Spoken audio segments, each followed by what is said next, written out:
Salam literasi, perkenalkan nama saya Rea Janisi Imbar dengan NIM 221011060020. Saya dari Fakultas Ilmu Pengetahuan Alam dan Matematika, lebih tepatnya Program Studi Sistem Informasi dari Universitas Samratulangi. Pada kesempatan video hari ini, saya ingin menjawab tugas yang diberikan oleh Ibu Vince Watak dengan mata kuliah Bahasa Indonesia. Kita langsung saja, soal nomor 1. Apa yang dimaksud dengan bahasa lugas?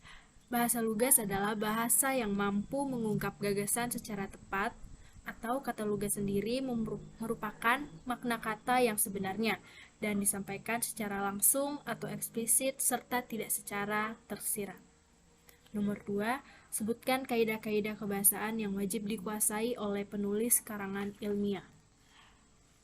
Yang harus dikuasai oleh penulis karangan ilmiah adalah 1, yaitu kaidah penyusun paragraf yang runtut, di mana setiap paragraf harus bersikenambungan.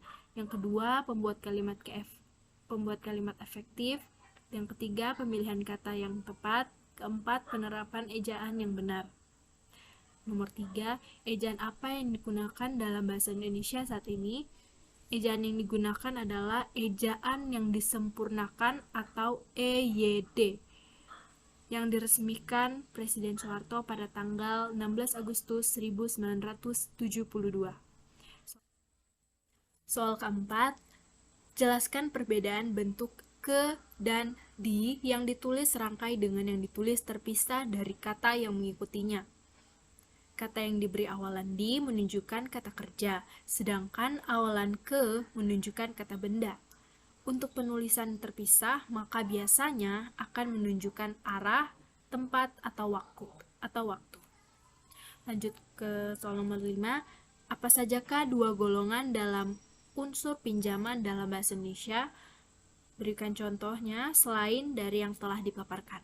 Jawabannya, 1. Unsur pinjaman yang belum terserap dalam bahasa Indonesia.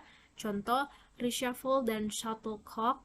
Atau unsur-unsur ini biasanya dipakai dalam konteks bahasa Indonesia, tetapi pengucapannya masih dalam bahasa asing.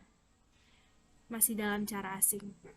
Nomor 2, contoh unsur yang kedua adalah unsur pinjaman yang pengucapan dan penulisannya disesuaikan dengan kaidah bahasa Indonesia. Contoh, rhythm menjadi ritme, scenography menjadi scenografi. Keenam, jelaskan penggunaan tanda titik, koma, dan berikan satu contoh kalimat yang memuat dua tanda baca tersebut. Penggunaan tanda titik biasanya untuk akhir kalimat, sedangkan koma untuk memisahkan unsur-unsur dalam suatu perintah atau pembilangan. Contoh, Rea, Rahel, Sevanya merupakan cucu dari Ibu Preti Boyo. Soal ketujuh, jelaskan perbedaan tanda titik koma dengan tanda titik 2. Berikan contoh kalimat kedua tanda baca tersebut. Tanda titik koma untuk mengganti kata penghubung dalam memisahkan kalimat yang setara di dalam kalimat majemuk. Contoh, ayah mencuci mobil, titik koma, ibu sibuk mengetik makalah. Tanda titik 2 dipakai pada akhir suatu pernyataan lengkap diikuti perincian. Contoh, belanja sayur hari ini ada bayam, kangkung, daun bawang, dan seledri. Soal nomor 8, jelaskan perbedaan tanda pisah dan tanda hubung. Berikan contoh. Jawabannya, tanda hubung untuk menyambung unsur-unsur kata ulang, yaitu contohnya anak-anak dan mengejar-ngejar. Sedangkan tanda pisah bisa dipakai di antara dua nama tempat atau tanggal. Contoh, hari ini kita akan pergi ke Bandung lewat tol Jakarta-Bandung.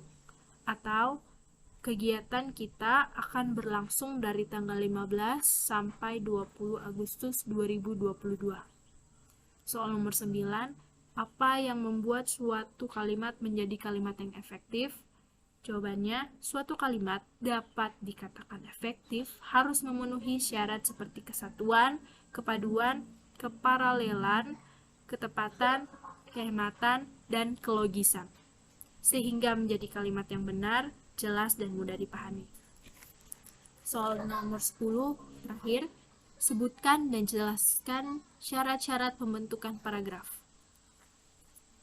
Ada dua, yaitu pertama, kesatuan paragraf yang berarti harus membicarakan suatu ide pokok atau satu topik masalah.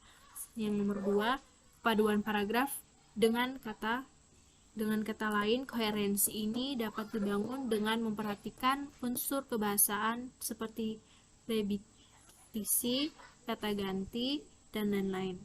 Serta terakhir harus memperhatikan rincian dan urutan isi paragraf. Sekian, terima kasih.